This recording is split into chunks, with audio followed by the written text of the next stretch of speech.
much of that is impacted by the fact that this is a heavy topic? It's an uncomfortable topic. Um, People don't necessarily always come forward when these things happen.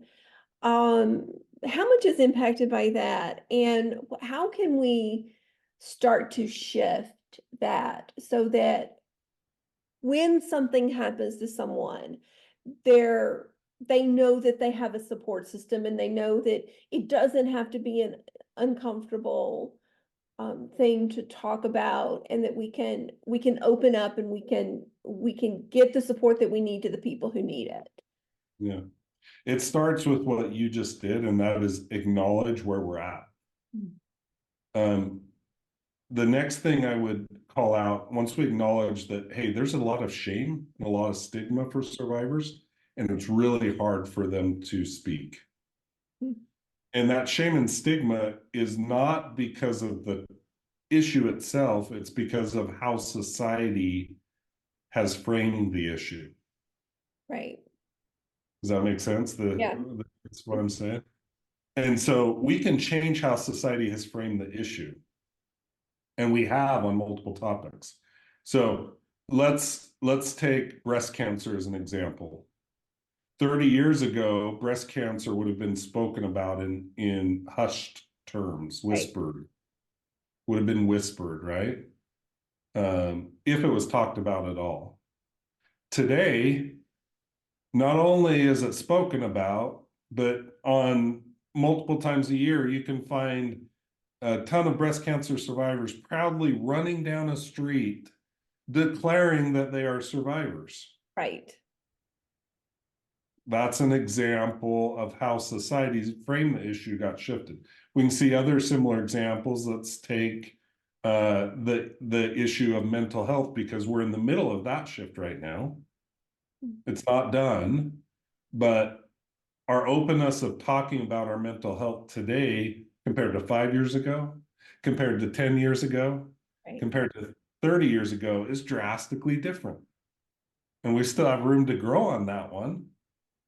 We're seeing the same thing happen with suicide, which is an aspect of mental health, and the willingness to talk about suicide. So it's not that the topic's hard.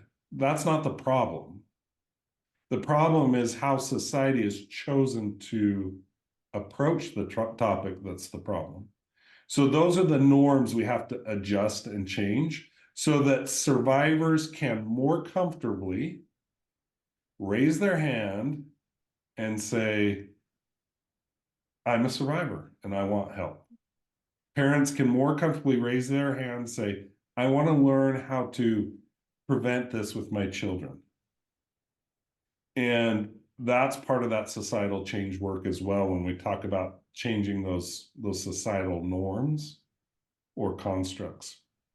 One of the best techniques, and I'll kind of finish this thought with this, as we look at historical movements, one of the very best techniques, and it's going to sound a little counterintuitive, but one of the very best techniques to change societal norms is actually to help courageous, brave survivors tell their stories.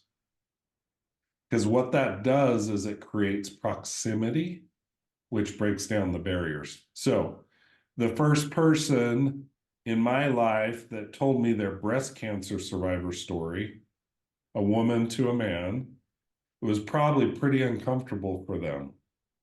But when that proximity was created of someone I knew, someone I loved, someone I cared about, shared their story with me and let me hold that, my individual construct around whether it was okay or not okay to talk about cancer, and specifically breast cancer, my construct changed.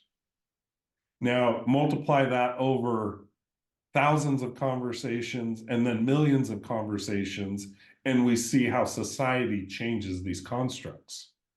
So having survivors share their stories to create proximity, because every American has someone close to them that's a survivor of child sexual abuse. So if we create that proximity, we will quickly and effectively break down these barriers that create the stigma and the shame associated with being a survivor of child sexual abuse that drives them into secrecy.